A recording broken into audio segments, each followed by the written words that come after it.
What's up? What's up? What's up? Sorry for the delay. I'm in 2023, and you think that I have excellent tech skills, but I had a little bit of an issue with my camera and settings on Chrome and blah, blah, blah, blah. But we are here where I get to answer your questions that you submit.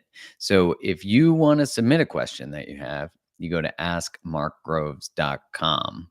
And, don't get it. You'd think that if it was really dramatic, then you got a way better chance of me answering it. That's not totally untrue, but no, it's not true. I'll answer simple questions, complex ones, doesn't really matter to me. I just want to be a service. So the live Q&As are so much fun. One, I don't read your questions ahead of time. I like to just get them submitted, and I'm like, sweet, here we go. Casey, it's so great to see. Well, so great to be in Vancouver and speak this last weekend and get to be back in in-person events. I mean, I forget about how amazing that is, right? Like it's just the best. And I am actually speaking in Kelowna in Enderby this coming weekend, June 9th to 12th. I'm speaking twice, and I'm spending the whole weekend there. So if that sounds, Enderby is just north of Vernon and Kelowna. So if that sounds like something you really want to get down with, and you're like feeling called to an adventure, you can go to the link.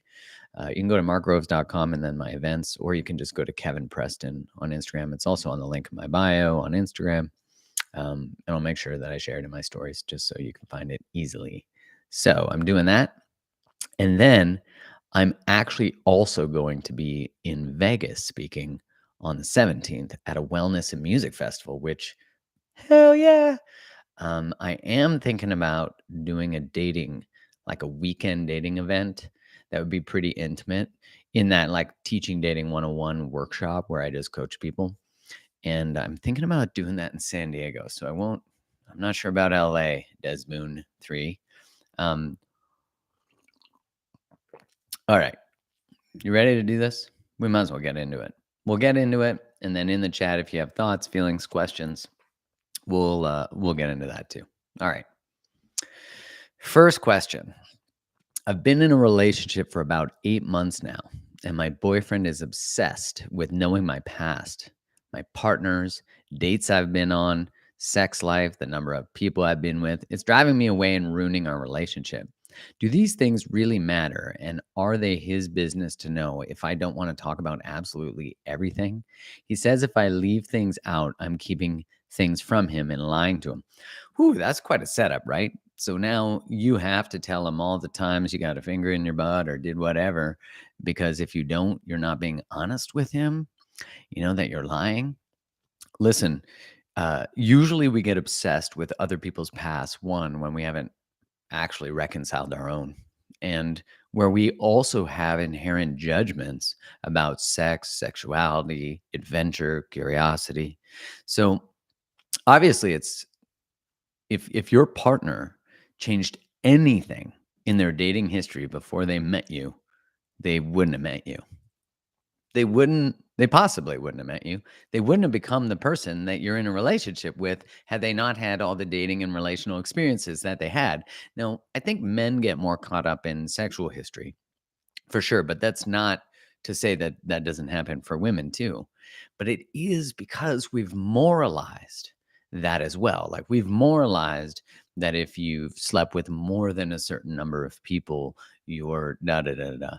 And I can't remember the reference of the specific study, but there was one where they asked men how many people they slept with, and women how many people they slept with, and men lied the number up, and women lied the number down.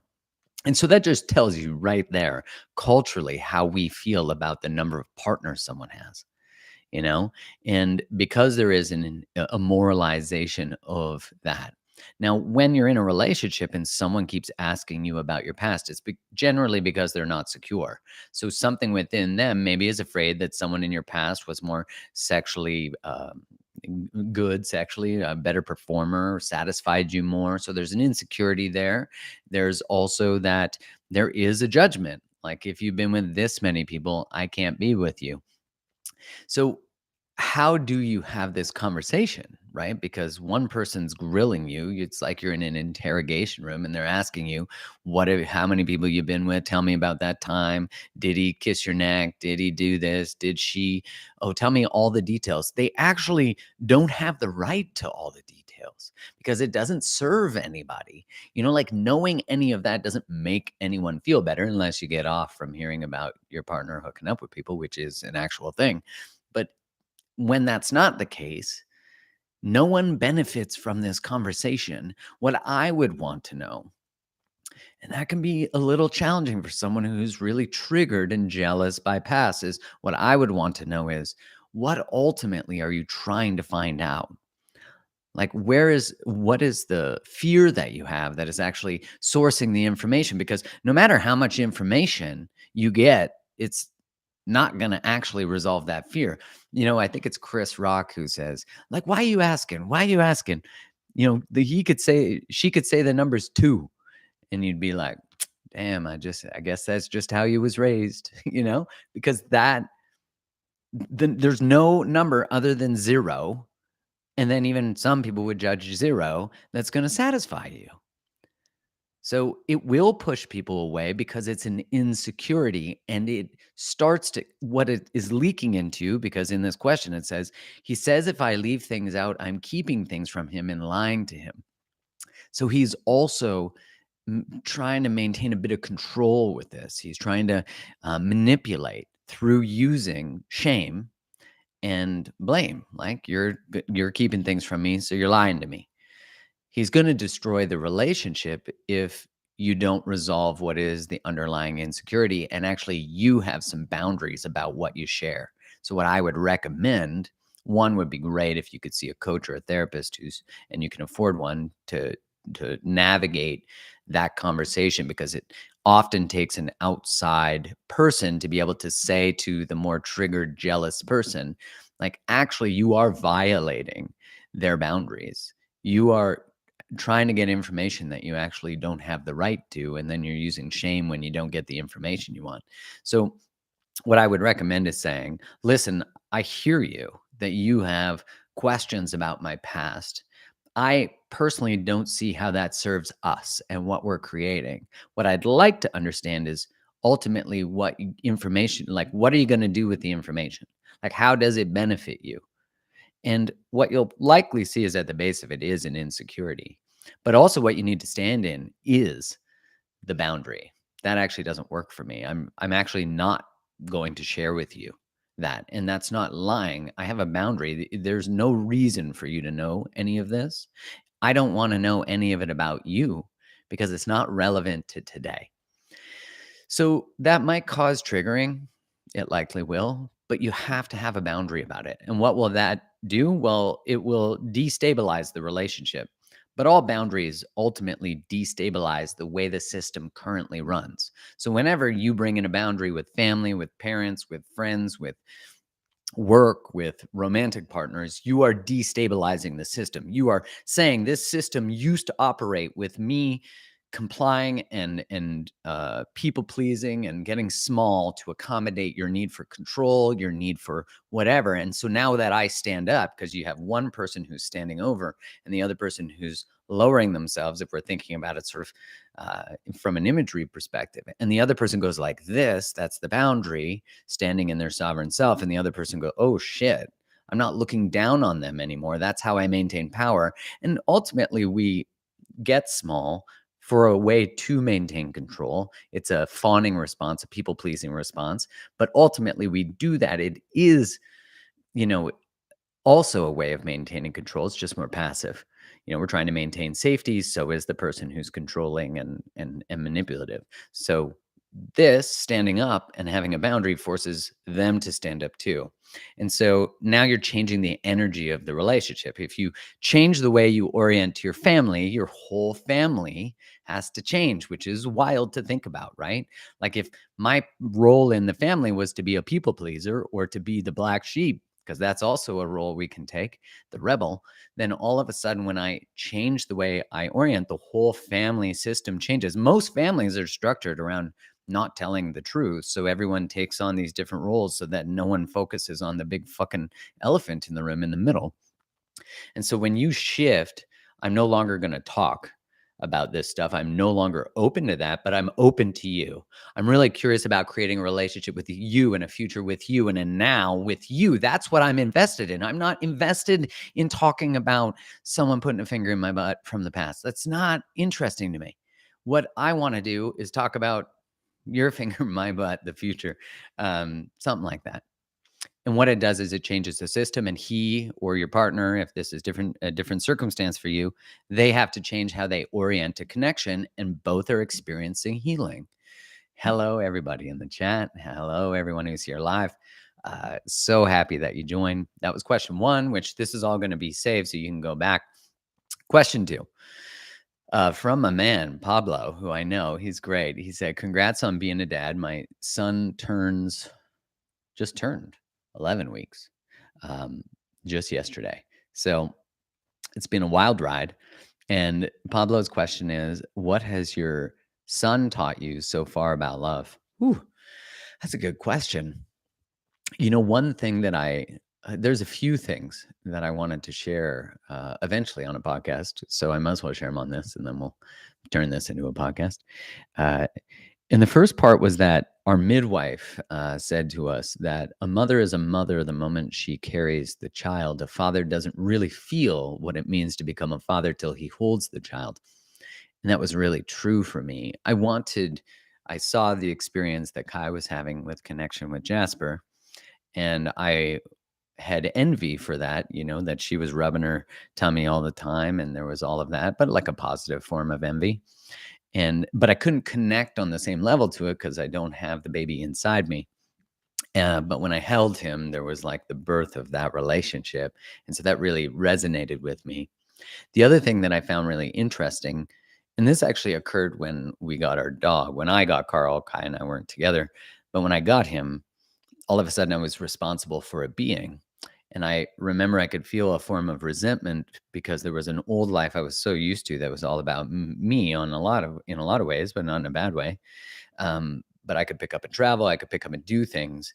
And then all of a sudden I got a dog, and now it was about taking care of him and making sure he's okay, taking him for walks, which obviously changed my life in a positive way, but it changed it. And so whenever your life changes, you do grieve what was, you do. And so you have to be able to hold the complexity of the old life and the new life and what was possible. And so a lot of the times we experience shame because of how we feel about what was, about what we're letting go of. And this can be in the context of relationship. This can be in the context of growth. When you change and you learn a new skill, you'll grieve all the times you didn't have that skill. When you move homes, you'll grieve the home you used to live in. When you pick up a new behavior, you'll grieve again, not having had that. And when I was holding Jasper, he was not going to sleep, and I had things to do.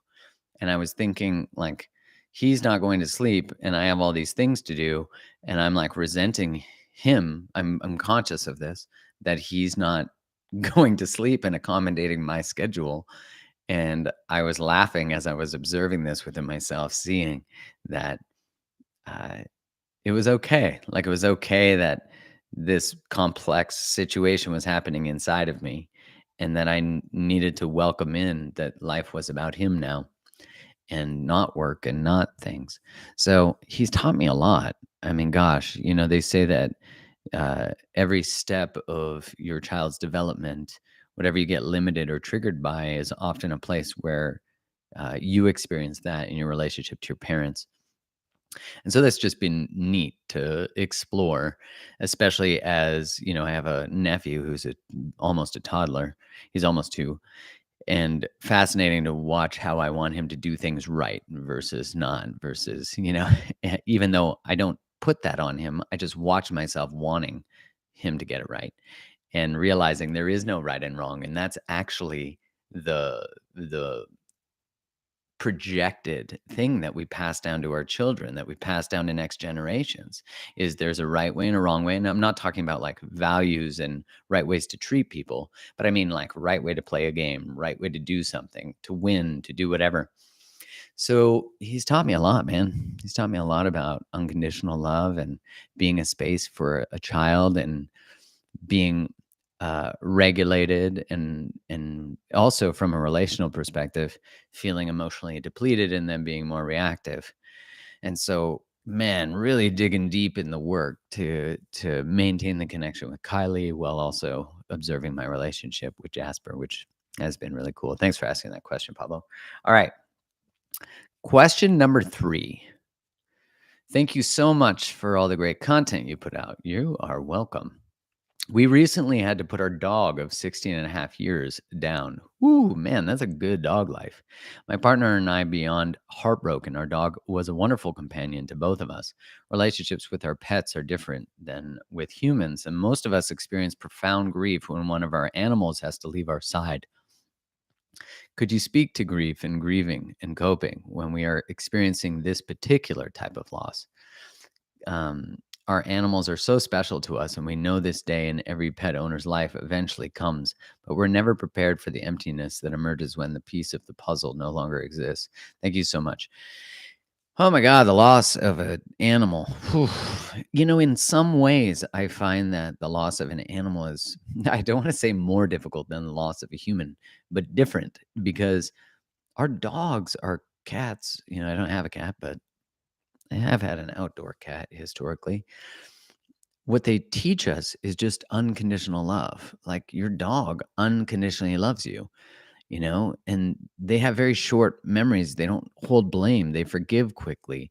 They're they're actually really it's really good for your nervous system to have a dog, except for a border collie, because let's be honest, they're dysregulated and always freaking nervous and always looking for fucking to try to herd you and get you to move and do things.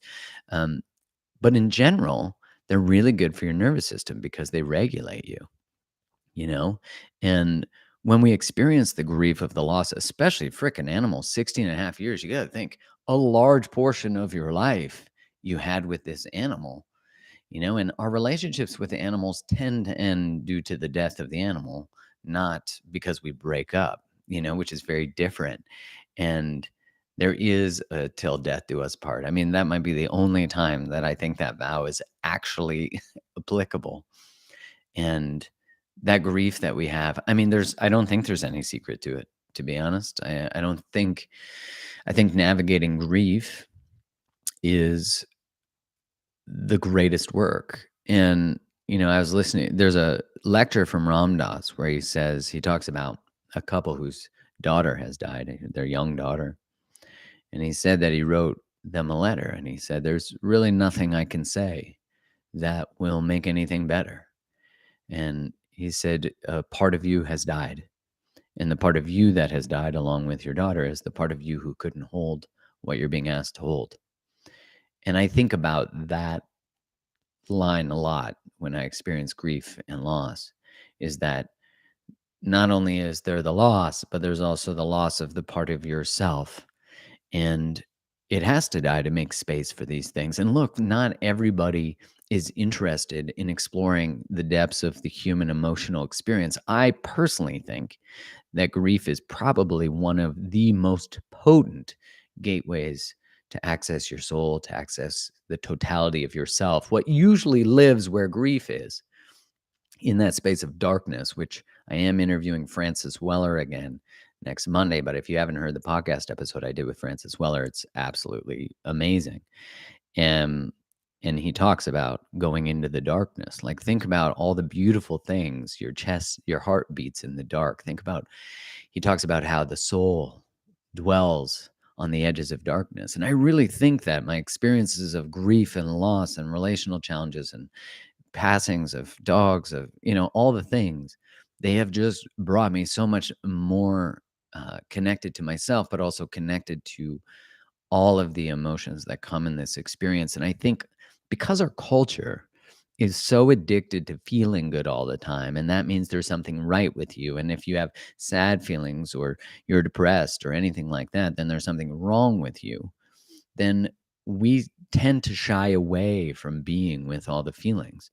Look, we have whole industries that are specifically marketed towards you so that you don't feel more than good. But God, how fucking boring life would be if it was just always good all the time because you'd have no contrast. And that's the necessity of emotional complexity and the diverse nature of emotion is you need contrast, you know? And that is just such a powerful gateway. So I'm saying if you're in grief right now, if you're experiencing pain, if you're experiencing suffering, go towards it. Be with it. Be with it. I have often thought that I would be consumed by it, that I didn't know if I'd be able to make it out. But that's where you need a friend, someone to hold your hand, you know, and just be with you. All right. And get a new dog. You might want to get a new dog. Let yourself mourn the previous one and then get a new dog. Um, all right. Big fan, Mark. Question number 4. But I'll just get right into it. Thank you. I like that. I recently connected with a woman who I work with in the entertainment touring industry. She's the first human I've ever felt at my level of elevated love and has done an equal amount of work on herself prior to this with hopes of meeting someone and starting a relationship. Long story short, 2 weeks ago, she brought this information to her stepmother, whom she is extremely close with and somewhat codependent with. And she brought it in a very excited manner. Her stepmother and father shut it down despite all the photos she showed and how happy she was based on what I've shown her, how I've treated her, and this new union. And honestly, how happy she was to have found someone whom she feels would be a solid, positive match to date. Nice. This sounds good, but we know we're getting to the and. Given the stepmom shut it down, we had a conversation the day after Mother's Day, and she basically is saying is her parents don't approve. She can't give it her all. But I also know she feels conflicted because she doesn't side with her parents and wants this, but still sided with her stepmother and decided we had to call everything off. We still work together, and I'll see her tomorrow for the first time since. My main question is I feel in my gut, mind, and heart of hearts that this is the one I should be attempting a relationship with right now. Not the one per se, or not yet at least. That takes time, but she checks all the boxes I need to feel it would be successful. Do I still go after it and attempt to get her to follow her heart and what she knows is right? Thanks in advance. I mean, this is an interesting conundrum, right? Because we get this, right? That we actually get these questions, these conversations about these conundrums, and we're like, all right, we're stuck. Like, how do I convince this person? How do I get this person to choose this relationship? And I see you, yes, thank in the comments. You can calm down with the caps. I'll get to it. Let's relax. Some people submitted questions ahead of time. If you don't have the patience and you're going to start hating from the chat, just, yeah, it's cool. Calm. I'll be there. Just give it a time. No need to write in caps and yell. Okay. So this is the statement. We still. I feel like this in my heart of hearts, my mind, my gut, that this is the one I should be attempting a relationship with right now. Not the one per se. That takes time, but she still checks all the boxes. She doesn't check all the boxes because all the boxes would be she's able to choose for herself the relationship. So do you see that? Like she's able to choose for herself because we could take in information from people we value and look like when they asked people, what is the future of your relationship? How do you think you're going to do? The parents and friends were better predictors of relational outcomes than the people in the relationship. Now, that's probably not shocking to you, right? That wasn't shocking to me when I heard that, when I read that study, because usually people outside of the circumstances are trying to tell us something and we're not fucking listening. And so we keep in the relationship. And, it's like that saying, you can't see the forest when you're in the trees. But when you get out of them, all of a sudden your friend that told you that shit was fucked up, or maybe you shouldn't be with that person or that, you're like, oh, fuck, they were right. And so I'm not saying you shouldn't have hope for this. It sounds like this person is really great, but you did label that she is somewhat codependent on her stepmother and her father. So we could take in outside people's information. But if we let outside people's information shape our choices, then we still are, as you use the word codependent, we are still in a people pleasing mode. Like I'm making my choices in order to please my mother and my father, society, culture, whatever it is. I'm trying to get approval instead of standing in my own sovereignty of the choice I want to make. So what I would say is Listen, I have really enjoyed getting to know you. I've really enjoyed this connection. What I have learned, and you will have learned this through this circumstance for sure, but you've probably learned it before. But you could say something along the lines of, what I have learned from my experience in my life thus far is that convincing someone to choose something is not the work I want to do. It's not the work we want to do. You got to get out of the business of convincing people to choose you. Right away, any relationship that requires that is not a relationship you want to be in, because you're already going to be in lack. You're going to be in scarcity. You're going to be in desperation. You're going to be in a kid mode who's like, hey, like, but this relationship's so good. Like, just choose it. Just go to your edge. Just da da da da da. And those are all nice things. Don't get me wrong. The invitation is important. It's how the invitation is delivered. If the invitation is delivered from a place of, I need you to choose this, then we're already lost. The invitation must be delivered from a place of, the invitation is here. I'm standing over here. Here's what I want to create. Here's what I see. I see it possibly with you, but I only see it with you if you can actually make it over here too. If we can meet in the middle. And so you could say, I've really enjoyed this. What I've learned thus far is I'm not here to convince anyone to choose this. It saddens me that we had this connection and you're taking your parents' reflection over your direct experience with me. However, I honor your desire to choose. And so if you are interested in creating something in the future, I'm here and I might be available. I'm not sure, but we're going to have to go our separate ways. And so that's an important, because that's a powerful place to be delivering from, which is saying, I see you, I desire you, but your growth is actually to come towards me, and my growth is to step back from you.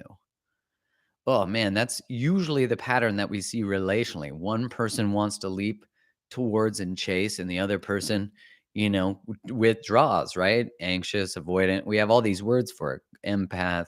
We have all the words. So it's instead what we're doing is saying, oh, I'm going to actually step back and I'm going to invite you forward.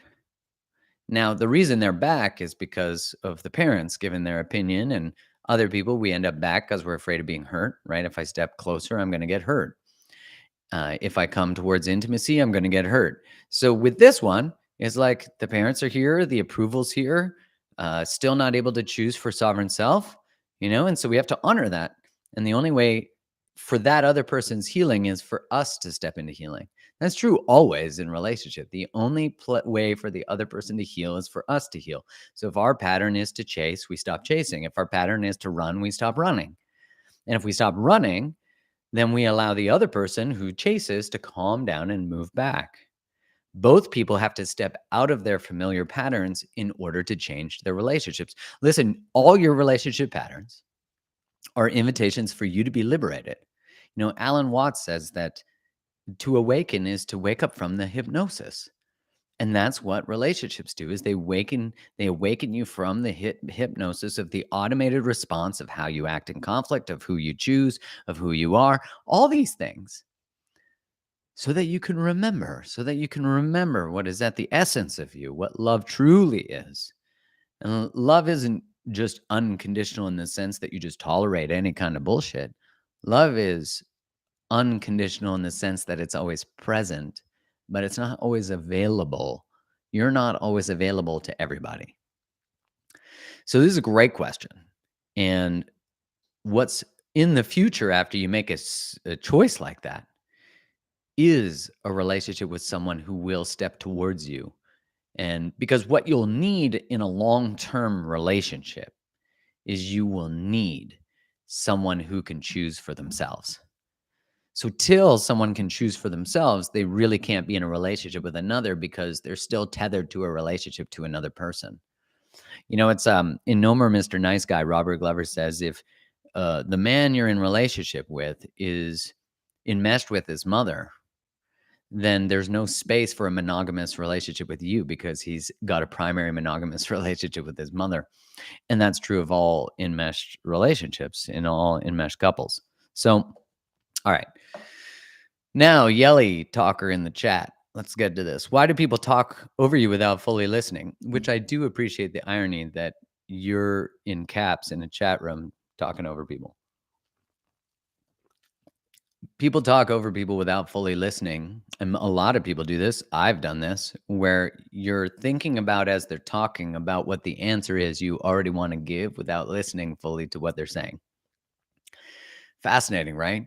And so usually we talk over people without fully listening because we don't know how to listen. We get dysregulated in conversation and we don't know how to settle into it and then answer the question, or get more curious. We're already thinking about our own point or how they're wrong and how we're going to convince them of our circumstances. And people get misused. That's a interesting question. I don't know what you mean by that, but people get misused. I mean, people get used because they're open to manipulation. They get used because the other person is someone who hasn't done deeper work. They use other people as emotional prostitutes. They use other people as ways to soothe their own loneliness. So, when we actually wake up to the responsibility of the relationships we choose, we find that we step into these connections. If we're someone who is easily manipulated, we often enter relationship with people who manipulate because we haven't figured out how to be in boundaries. And that's why this shit always serves us. I'm not victim blaming. I'm saying if you do find yourself in circumstances where people manipulate you and that you're doing everything for everyone else, it's because you're choosing to do everything for everyone else. And if you're choosing to do everything for everybody else, then that means you don't know how to stand in yourself and disappoint people. And we have to be able to, as humans, to disappoint people because there's no way to be in a healthy adult relationship without disappointing someone. It's impossible. But a lot of us don't have the capacity for disappointment because disappointment and guilt was used against us as kids. It wasn't safe if our mom was disappointed or our dad was disappointed. So as adults, we're still carrying around this child energy where we want no one to be upset with us. Because if someone's upset with us, the connection's not safe. But what ends up happening is the connection is experienced as not safe by you because it always requires that you're not connected to yourself in order to be connected to other people. Do you see that? That's like one of the greatest mind fucks of people pleasing in relationships is the child perception is I need to give everything to them and make sure everything's okay. And we either are that person or we know people like that where they're constantly vigilant. And the moment you say something, they're like, oh God, no, like they get defensive. They're always trying to repair. They're always trying to predict what people need. So they're fucking depleted. They have autoimmune, they have gut issues because they're stuck in a state of fawn. Fight, flight, freeze, fawn. People pleasing is the fawn response. So they're in this constant state. And when you're in a constant dysregulated state where your nervous system is trying to monitor all the time, what does your nervous system say? It says, we don't need to digest our food because we're trying to be safe. Well, think about digestive issues. Irritable bowel syndrome, inflammatory issues in the gut, leaky gut, all correlated to dysregulation, to nervous system dysregulation. And so the best thing we can do is begin to figure out, like one exercise I like to get with for people to do is if you just wrote down like you as a stick person, right? And you put a circle around you and then you write down everything that's in your life that's a lot. Put it all in the circle. All of it. Everything that's in your life. Good, bad, all of it. And then take all the things that feel heavy, that feel like they're not contributing. Like maybe it's a relationship with an old friend, maybe it's a relationship with your mom, maybe it's your relationship with alcohol, maybe it's your relationship with food. Maybe it's your relationship to your body. Maybe it's the movies you watch, the energy you feel from them. Maybe it's, your work. And you take all the things that feel heavy and you write them down. Just a list. And then beside each one of those things that feels heavy, that maybe you don't even want to fucking do anymore. So you got to get really real with you because there's no point in doing this fucking exercise if you can't tell the truth. So just commit. For this exercise, I'm going to be raw with myself. And then you write down what would be required to change in your life for this thing to feel safe to be in relationship with this person, this substance, this whatever. And some will be I can't be in relationship with it. This no more. Or I'd need this boundary. This is what would need to change. And what you'll find out is you're so fucking wise. Because maybe historically you'd come to someone like me or to a friend and you'd say, "What do I need to do?" And then your friend or someone would say, "Oh, you could do this." Or if you're with a therapist, or a coach, they'll ask you questions and you'll come to the conclusion. A lot of the times we want to go to someone, though, who will just tell us. What I know to be true from having worked with thousands of people and witnessed millions of people is that we know. It's just that somewhere along the line, we got told that we couldn't trust ourselves. And so we externalized authority to other people. So we infantilize ourselves, which is, of course, the dynamic that we have with government too. We infantilize ourselves. And then we go to people and we say, "What should I do?" And what I'm saying is, you're that. Write down the list, what would need to change, and then you start changing them. You say, "That feels heavy. What would make it feel light?" Oh, telling them I'm actually not okay with how they say that. What about alcohol? Oof. Right. This is a common one. Not drinking for a month. Is it a month or is it, let's try a year or 6 months? Oh, six months. Okay, fuck. And you go to the edge of the thing that's uncomfortable. Drugs, I need to stop that. Smoking, I need to stop that. You know?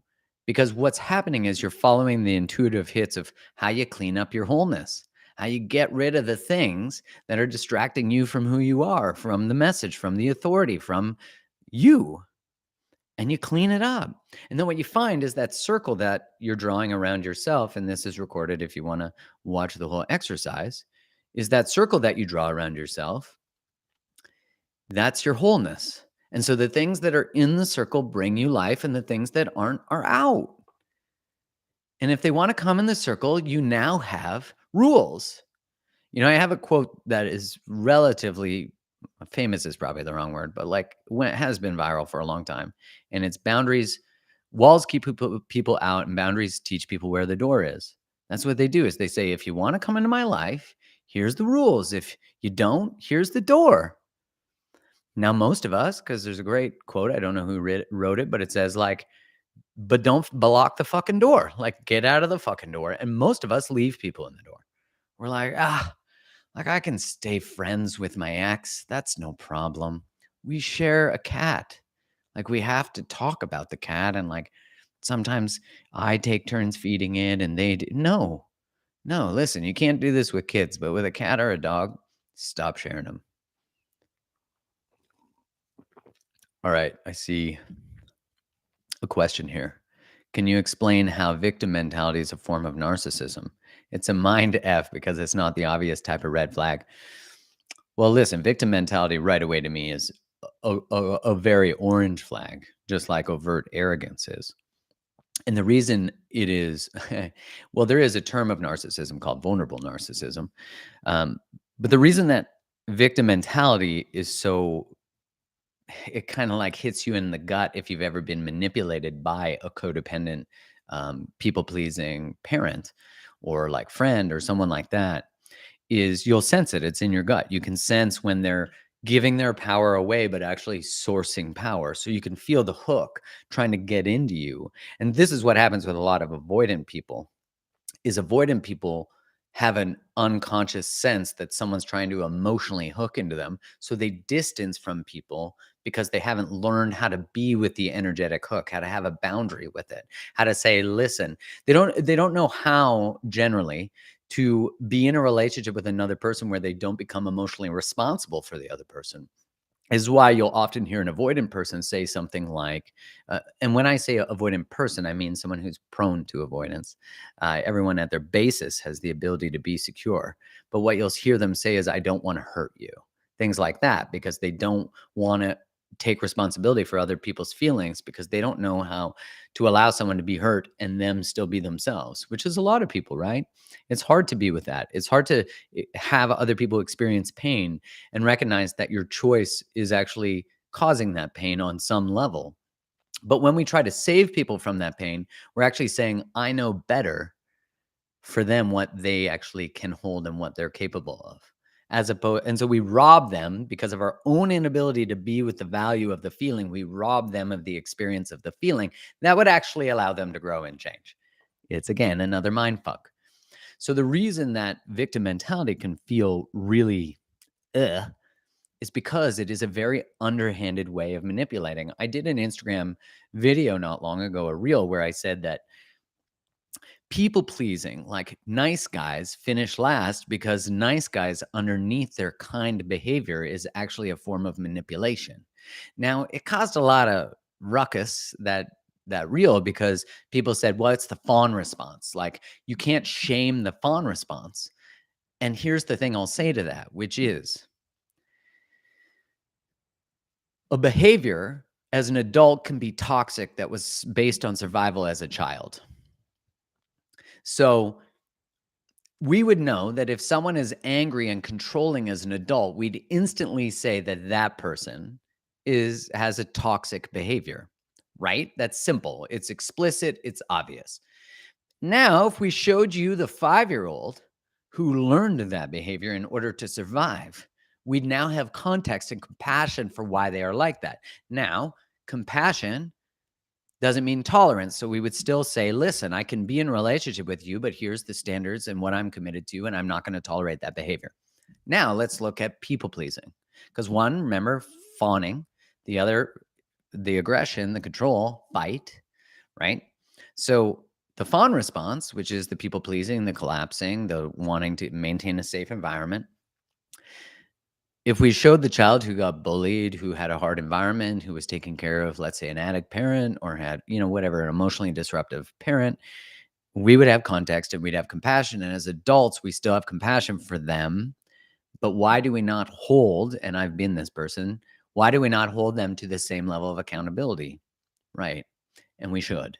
And that's why I said that that nice guys finish last, because the kindness is actually manipulative. Kindness that's not contrived or manipulative is free of hooks. I'm not kind to you so that you like me. I'm kind to you because I want to be a kind person. But underneath the people-pleasing behavior is kindness that desires you to like me. Now, if my kindness requires that you to like me and you're very sensitive to emotional hooks, you're going to feel that. And you might now, just from what I'm saying, realize that there's an energetic part of you that senses that when you're in relationship with the world, when you're meeting people. Women probably, especially in relationship to men, see that, right? That there's like, it's like when someone buys you a drink, right? The law of reciprocity, which is from the book Persuasion, which is by Robert Cialdini. Reciprocity is one of the principles of influence. And basically it says, if I give you something, you're going to feel indebted to me. If I invite you to my wedding, you're going to feel pressured to invite me to yours. Reciprocity exists as an evolutionary behavior because it allowed for tribes to share things, right? Share resources, etc. So what happens is when someone gives you something and it comes with a condition, which a lot of relationships do because we don't recognize we're doing this, that's what happens is we feel this sense of indebtedness. That's why someone buying you something can actually be a form of manipulation. Yes, think about, if you haven't watched The Tinder Swindler, great example of this. Tons of red flags, but 2 women experienced this guy, others, but 2 in the story. One falls for the overt manipulation. The other one does a pretty good job, but he's flying this woman places. He's buying her shit. And it's just so obvious, this rapid escalation, big red flag. But what he's doing is pay attention to the shiny stuff, like me, right? Like love me. And you'll see this happen in dating circumstances. Someone does something overtly over the top. Let's go to Greece for the weekend. I got you. We'll fly private.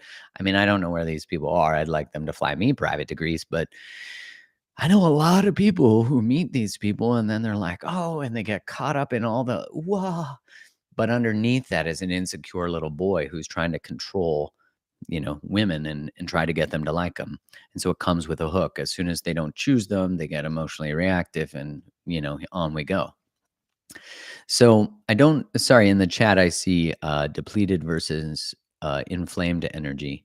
Um, Tell me more about that. And Erica, thank you. You're so welcome. All right. So let's do one more question and then I'll get back into the chat, into the questions. All right. Hello, you're my favorite person. Thank you. I wish I knew. I'm going to have to get like a first name next time. I have gotten so much over the years from your content. I guess you know who you are because you wrote the question. I have gotten so much over the years from your content and healing from a 7-year relationship. Fast forward 6 months from that, I decided to get myself out there again and start dating. I like this, getting back in the game. So I decided to start dating in Vancouver as I was in the process of relocating there anyways. I do want to point out, isn't it funny when we're in like the Tinder Bumble space and we we like run out of people? I mean, I haven't been on these in years, but you run out of people and the little radars like it's only you. There's no one else out there. It's like looking for people and it's just like bleep, bloop. And so you broaden your cities. You're like, I'm in Toronto, but I could go another 100 kilometers. I'm in New York, but who doesn't want to be bi-coastal? I'll just throw in LA in there. So I see this getting into Vancouver. I like your forward thinking. I thought it would fizzle, but it didn't. Oh, here's what happens. I thought I was so physically attracted to him, an engineer like my ex, complex thinker. I love the intellects, but something about how he was very blunt and real. We shared a love for the outdoors, fitness, real estate, both foodies, and seemed to both want the same things. Our date turned into me seeing him every day that I was there. Woo! A few weeks later, I'm back in Van to see him, and he was visiting me in Toronto. This sounds like some rapid escalation. I like it. Okay. Um, I will say he seemed the avoidant type and lacked the ability to communicate or have deep conversations with me. Mm-hmm. Tell us more. But I still felt like I scored. Maybe you did score. We had a conversation of exclusivity, and I was feeling excited to have found someone that checked all the boxes. Oh, Lord. We're getting to it, guys. Remember how I said rapid escalation? He invited me to France, as he was in Europe for a family trip anyways, and extended, and I flew to spend 2 weeks with him. I mean, that does sound really nice. France was great, but I saw a few things I didn't love. Quick to frustrate, a micromanager, inability to take a compliment, and sometimes argumentative. I noticed previously he can be moody and seem to have ups and downs. Spent lots of time on his own. I also found out he had an issue with binge eating, which is said he does sometimes if he's feeling sad or lonely. I wasn't willing to throw in the towel, as I accept no one is perfect. After our trip, we said goodbyes and were to see one another a few weeks later back in Vancouver. And now, within a week, I felt the hot and cold. Tried asking if something was on his mind, and I got, if there was something on my mind, I would tell you. Going to go back to my show now. Ooh, wow. Often dismissed, and he was also almost being intentionally rude, to which I asked if I was wasting my time. To which he said, oh man, everybody, this is not good. To which he said, go to sleep, we can chat later. Ugh. Oh, that one just hits you. I then said we didn't have to, and then if something was on his mind, he could say it. I wished him all the best. He said, haha, okay, make it simple. Thanks, best of luck, and gave me a thumbs up. I tried to talk to him and have an actual conversation, and he wouldn't respond and went full on ghost. As someone who has done a lot of therapy, I recognize this may not be about me. How do I not internalize this and move on? Well, first off, you could just read the question you wrote, because that'd be a good way to not internalize it. Um, can we see in the chat like how that was like that? Whew. Okay, look, relational. First off, getting ghosted like this is one of the most painful things. So my heart goes out to you because this discarding that occurs with ghosting is actually one of the hardest parts to process. Because what happens is when we associate our value with how people treat us, which is of course a natural human response, when someone discards us, we have the potential to adopt the belief that we are someone worthy of being discarded. We are we are not valuable enough. We're as value as discarding is. Do you get what I'm saying? So this is actually such a, when they say that there's a gift in all these experiences, I think often that can feel like we're minimizing the actual pain of the experience. So let's just hold the pain of that experience and let's just let's just look at what we can learn from this. And that is to decouple our value from the relationship experiences we have. Now, what can happen sometimes when you get to like Beyonce independent level is we often think, oh, yeah, it's not about me.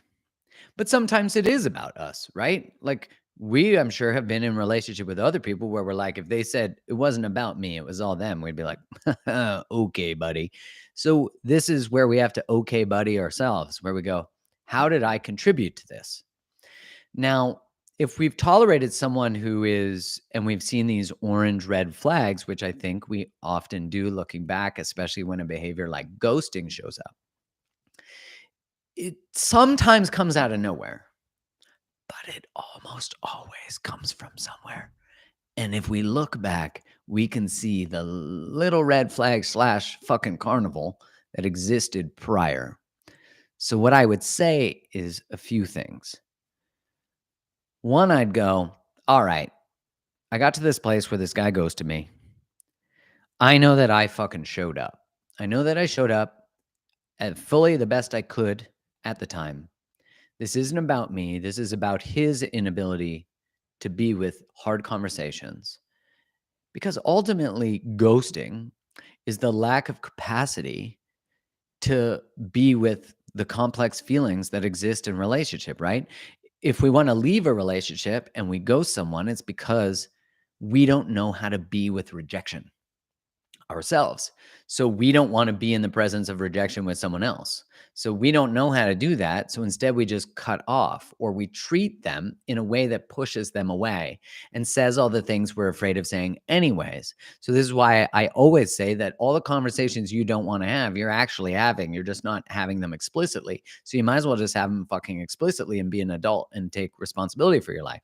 So when we can see that ultimately someone who ghosts is their shit, okay, great. Now we got that. And we just need to come back to ourselves like their choice to ghost has nothing to do with my value. And that can happen with my friends too. It could be extremely painful. It can happen with family. And so the next step though is to go, all right, this is fucking red flag behavior. If I was to look back at this whole relating process, this whole dating process, where were the lefts when I should have taken a right? Where did I see an orange or red flag and I excused it because everybody's human, because everybody's got their stuff?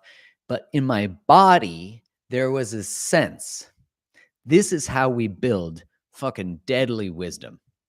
Is we dissect, not in an unhealthy way, we dissect the relationship steps where we had intuitive hits and feelings and gut feelings that we ignored because we didn't want to be too, what is the right word? Like our standards be too high. We wanted to be open-minded. We wanted to change a pattern, right? Like we have all these ways that we justify ignoring red flags.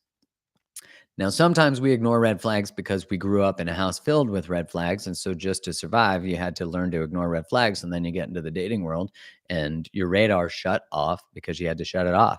But now you're turning it back on. And this is where getting sober, this is where starting to meditate, doing nervous system work, somatic therapy, talk therapy, all starts to bring you more back online, right? It's sort of like a great thawing, right? You're thawing out. So if someone is a ghoster, I did a whole episode on ghosting on my podcast. And in it, I talked about what I would write to someone who ghosts. Because, a lot of people say, Just never write them back. Now, listen, if you were dealing with a narcissist, manipulative abuser, never use what I'm saying as an excuse to reach out and violate a really important boundary that's protecting you. And if it's someone who just ghosted you from fucking Tinder or Bumble or a good relationship, but all of a sudden they disappeared, hell yeah, you should fucking write them. You should write them exactly how that impacted you and in the future what they should try to show up better, you know? You should. Absolutely. Because that's using our voice. We're actually saying, "You know what? I'm not going to tolerate this fucking bullshit. I'm going to stand in my power and I'm going to let them know how that was experienced by me." I think that can be incredibly healing. And if I was to, I would probably write this person and just let them know, like, "Hey, I just wanted to come back to the lack of conversation that we've had. I've tried to reach out to you to have a conversation, to attempt to get more clarity, but also in the possibility of this ending, which clearly you wanted to end it, to do it with grace, to handle it as adults. And you just disappearing has felt really painful and really has demonstrated to me your lack of ability to be with hard conversations. And in the future, if you're experiencing as many things as we've experienced and opened up as much as we have and gone as many trips as we've gone on, in the future, it would really do service for both the person you're in a relationship with, but also for yourself to have a conversation and just end it with grace. It doesn't, obviously it was hard for me that you ended it, but I would never want to be in a relationship with someone who doesn't want to be in it. And maybe it wasn't hard for you, whatever your truth is. But to say, like, this is the impact your inability to have hard conversations has. And in the future, I'd recommend that you explore that.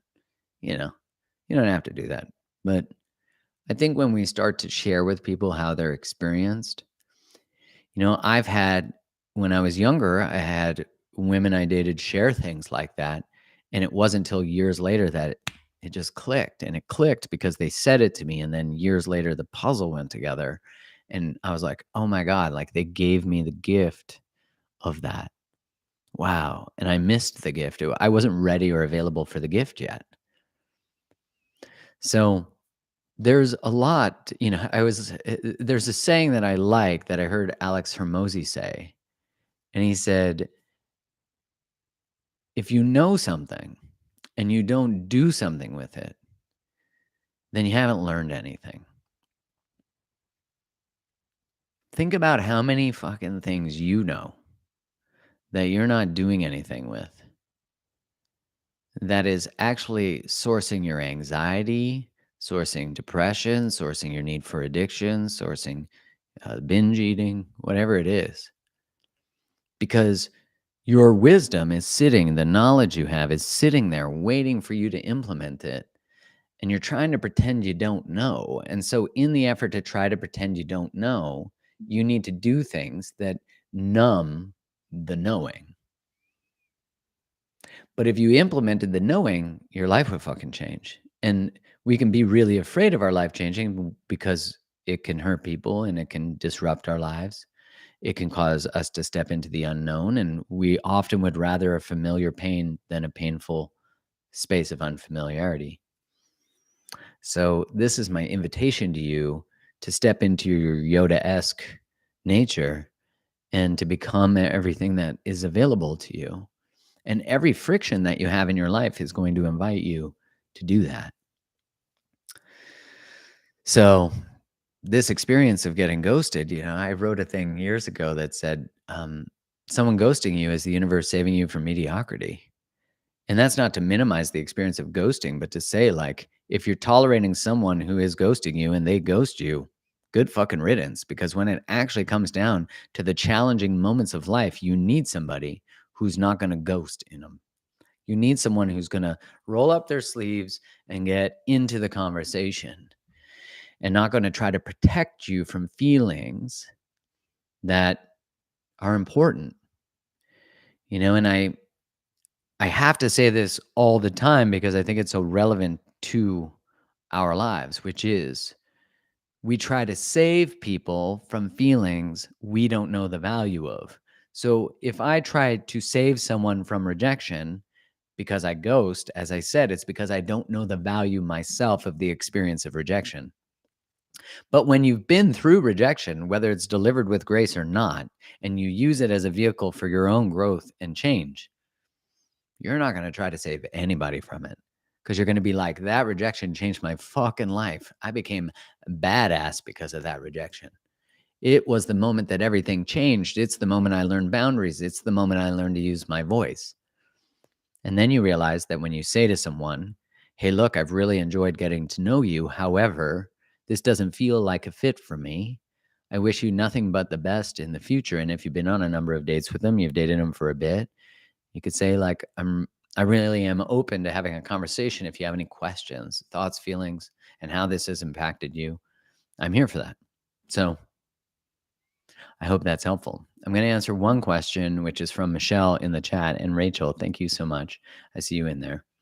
Um, My partner's ex is abusive to both their child and to him, as she has weaponized their son. Because of this, he's extremely placating to her to the degree she thinks he is single, and so he obviously struggles to give me what I need in this relationship. He and I have been friends for 10 years before dating, and I find myself stuck in my own codependence and trying to help him to get himself back and out of this pattern and depression due to his kid and having poor boundaries to distance from him. Sorry so long, it's messy. And I've really been justifying it because there's a kid. And PS, she's a narcissist. Yeah, that PS. Listen, regardless of whether she's a narcissist, um, boundaries must be put into place. And listen, one of the avenues, if we're dating someone who's in circumstances like that, one of the avenues of their own liberation from the pattern, because right now he's under the suppression of her, but only because he chooses to be. And that can be for many reasons. And, there's a lot of pathologies of why. But what I will say is that anytime I've been in a relationship or worked with someone who's in a relationship with someone who is hiding them, the way out has always been to say, I will not be in a relationship with you if you can't be fully explicit that you're in a relationship with me. And if that you're afraid that it's going to hurt her feelings to tell her that you're in a relationship with me, then that means you're placing her feelings over our own, over mine, especially, and yours. And I'm not going to be in a relationship with someone who places other people's feelings ahead of mine when we're in the primary relationship. Now, if it was your son, we can have a conversation about that and I can understand that. But this is your ex. And your son needs you in your warrior energy, And I hear that. She'll take it out on my son. All this stuff can be very complex. So I'm also going to say it might be really helpful to work with someone to navigate this because I don't have all the details. So what I'm giving is the best I can based on what I know. But you can say to him, how do we navigate this then? How do I support you to navigate to exit these circumstances and put in boundaries? And with your therapist, because I see you said, I am in therapy. You could say, how do we get there from here?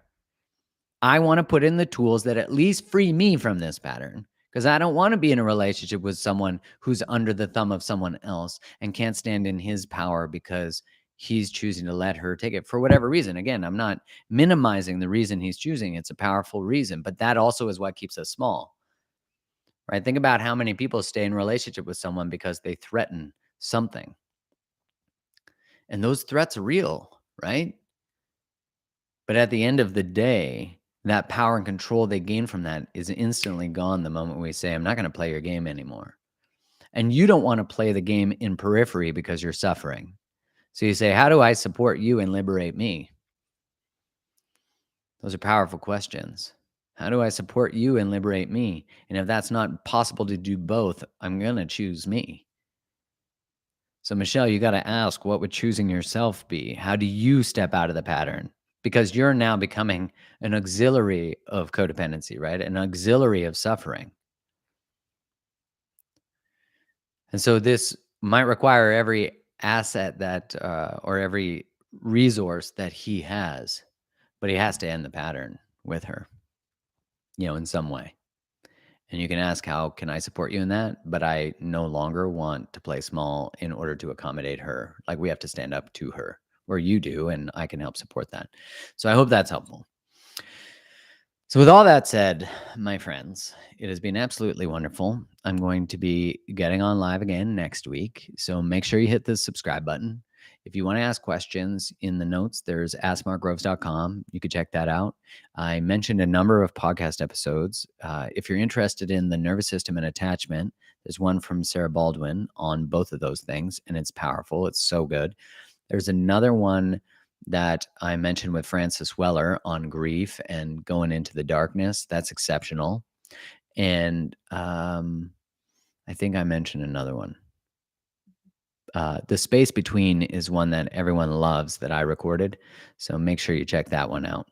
And with all that said, again, if you have questions, let me know. Hit subscribe, and we'll be going live again next week. Sending you all love.